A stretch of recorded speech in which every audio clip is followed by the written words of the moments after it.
بسم الله الرحمن الرحیم. زه بختیار شګیوالی ما تاسو ته ښه راغلاست وایم. هیله ده چې ټول به روغ جوړ وي. راځو نن په مایکروسافټ اکسل پروګرام کې 14 درس دی زموږ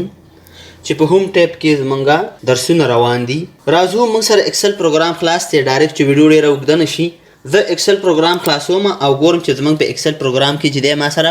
تېره ورځ موږ په فارمیټ کې چې دی موږ د ټیب کلر پورې ویلې او د دې د پروټکشن شیټ چې دی دا ما سره په دې ځای کې پاتې دی. پروټکټ شیټ دا مونږ سره چې دی پاتې دی. پروټکټ شیټ نه مطلب څه شی دی چې زه دا خپل د دې اکسل پروګرام چې دا کوم یو شیټ کې ما سره دې ځای کې کومه ډیټا پرته وي زه دا پروټکټ کوم، یعنې زه دا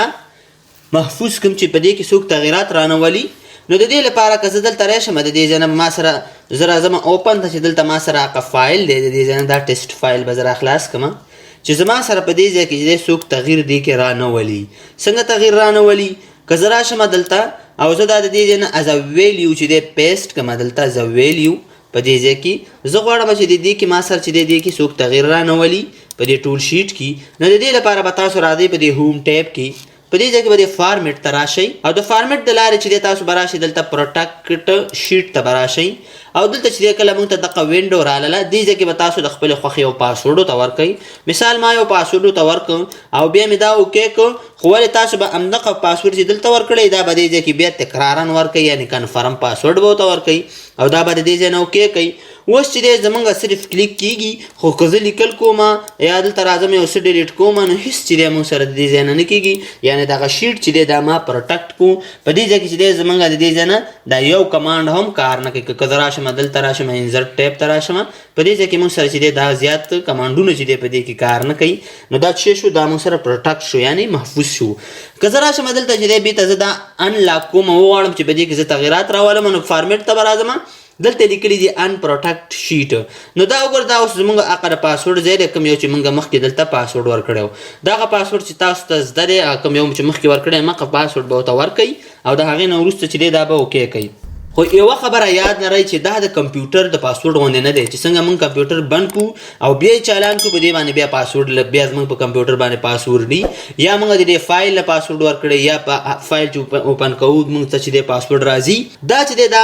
یو ځلې کار کوي. چې کله موږ یو ځلې دا پاسورډ ختم کړو بیا دا پاسورډ به بیا موږ ورکوو نو دا د دې ځای نه بیا ختمیږي، بیا کار نه کوي. نو د دې لپاره چې دی تاسو ځان سره دا ذهن کې یاد وساتئ چې دا د کمپیوټر د پاسورډ غوندې نه دی. اوس زه غواړم چې دغه کوم یو ځای چې دی ما انتخاب کړی دی په دې کې د تغیرات راشي، خو ولې چک چاپېره شیټ کې دې څوک تغیرات رانولي نو تاسو به چې دی دا ځای انتخاب کوئ او بیا به راشي دلته په دې فارمیټ کې د فارمیټ کې به تاسو راشي د دې ځای نه به دا لاک سیل چې دی دا ټک مارک به تاسو د دې ځای نه لرې کوئ. که تاسو دلته راشي بیا راشي د دې فارمیټ سیل ته راشئ د دې ځای نه دلته چې دی موږ سره په دې ځای کې دغه پروټکشن کې چې دی ما سره دا لاک ختم دی. که زه راشم دې ځای نه دا لاک ولګوم او دا ما اوکې کړم اوس که زه دلته راشم نو موږ سره چې دی د دې ځای نه دا لاک چې دی په دې لګېدلی دی نو دې نه دا لاک راتاو دی داسې ګرد چاپېره چې دی د دې قلف نه چې دی یو توره غوندې کرښه راتاوه ده. که زه دا لرې کړم او بیا راشم دلته د فارمیټ ته او په فارمیټ سیل کې چې زه راشم پروټکشن ته نو موږ سره چې دی د دې ځای نه دا لاک چې دی ختم شوی دی. زه به اوس راشم د دې ځای نه او دلته چې دی پروټکشن ته به راشم پروټکټ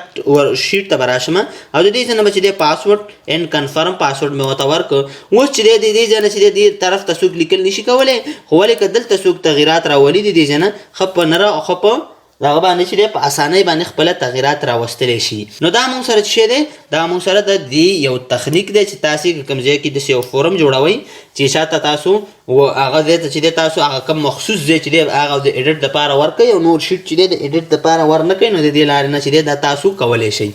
زه راځم دا بېرته ان پروټکټ کوم د دې ځای نه نو زه چې دی هماغه پاسورډ به ورته ورکړم نو دا ما سره ان پروټکټ شو او د دې ځای نه څه شو بېرته ما سره په دې ځای کې د ټیکسټ اجازه موږ ته د لیکلو اجازه راکړلی شوه. نو زه راځم دلته چې دی تاسو د دې ځای نه دا د پروټکشن خبره وه. که زه راشم دلته د پروټکټ شیټ ته راشم په دې کې چې دی موږ سره دا کمانډونه چې دي دا موږ سره بیروني کمانډونه نه دي، دا ټول د اکسل پروګرام کې په داخل کې کمانډونه دي. زه وایم چې که زه دا پروټکټ کوم نو ماته چې دی ماته پکې د څه شي اجازه راکړه د کالم انزرټ رو اجازه دی په دې کې ماته راکړی شي. نو څنګه راکړی شي؟ زه چې دلته پاسورډ ورکړم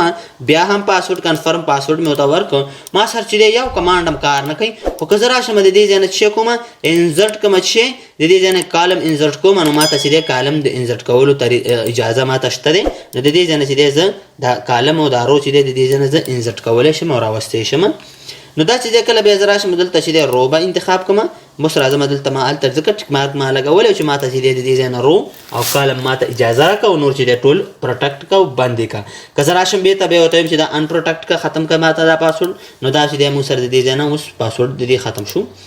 بیا راځم دلته ګورم چې ګوره یو تاسو یو کس پوښتنه کوي چې ما ته داسې کار وکړه چې دا ځای جمع دا ځای او دغه څلور ځایونه چې دی دا ما ته چک کړه دا ما ته پروټکټ کړه رایه والا راته او نور چې ټول دا دې کې د لیکلو اجازه وي دا نور ټول پروټکټ کړه نو د دې لپاره به بیا تاسو راځئ فارمیټ ته په فارمیټ سیلز کې به راشئ دلته او دلته چې دی تاسو کله راغلی تاسو ګوره دلته دا دوه ټک مارک چې دی موږ سره ډیفالټ لګېدلي وي چې یو سلیکټ لاکټ سیل دی او یو سلیکټ ان لاکټ سیل دی چې زه به راشم د دې ځای نه چې دی دا تاسو به دغه ټک مارک به تاسو لرې کوي او د دې نه به تاسو اے ایس پاسورډ مې ورته ورکړو بیا مې اے ایس پاسورډ ورته ورکړه د دې ځای نه اوس چې دلته زمونږ کلیک هم نه کېږي په دې شنو ځایونو نه غیره بل ځای کې زمونږ کلیک هم نه کېږي په دې ځای کې چې دی مونږ لیکل نشو کولی خو کوم ځایونه چې ما کلر ورکړی دی په دې ځایونو کې چې دی مونږ به لیکل کولی شو چې ټیپ بټن زه وهمه د د یو ځای نه بل ځای ته چې دی مونږ خپله دا زمونږ چې دی کرسر ټوپ وهي په دې ځایونو کې چې دی زمونږ نور مونږ لیکل نشو کولی او کوم ځایونه چې ته مونږ شو کړي دي په دې کې چې دی مونږ لیکل کولی شو که تاسو غواړئ چې دا بېرته زه ختم کړم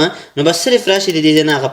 پاسورډ چې دی ختم کړئ د دې ځای نه نو موږ سره چې دی هغه پاسورډ به د دې ځای نه ریموف شي او ختم به شي بیا راځم دلته چې دی په دې ځای کې د فارمیټ سیل خبره کومه چې دې ځای کې موږ سره څه دی دلته موږ سره په دې ځای کې هیډن یو ټک مارک دی د دې ځای نه نو که کله زه راشم یو نیو فایل ته د دې ځای نه او دلته چې دی زه ما سره په دې ځای کې معاش یعنې سیلري ما سره وي او دلته مختلفه سیلري ما سره وي او دا ما د دې ځای نه چک کړي وي دا ما جمع کړي وي چې موږ به یې وروسته د خیره وایو نو دلته چې دی ما سره د دې ځای نه ټوټل دی او دغه ټوټل چې دی موږ دلته راایستی دی د دې ځای نه په دې ټوټل کې چې دی که تاسو وګورئ دلته چې موږ په دې ټوټل کې یو فارمولا یوز کړی او فنکشن هم یوز کړی چې ما سره په دې فارمولا بار کې موږ ته شو کېږي نو زه غواړم چې دغه ما سره څوک ونه ګوري د دې ځای نه نو د دې لپاره به بیا تاسو راځئ چې شته به راشئ تاسې په دې ځای کې به فارمیټ باندې کلیک کوئ او په فارمیټ کې به فارمیټ سیلز ته راشئ د دې ځای نه چې دی تاسو به دا ټک مارک چې دی دا ټک مارک به تاسو دې ته ولګوئ او دا به اوکې کوئ نو دا موږ ته اوس هم شو کېږي بیا به تاسو دوم قدم کې چې کله دا ټک مارک دلته ولګوو د هغې نه وروسته به بیا فارمیټ ته راځئ او د دې ځای نه به پروټکټ شیټ باندې به کلیک کوئ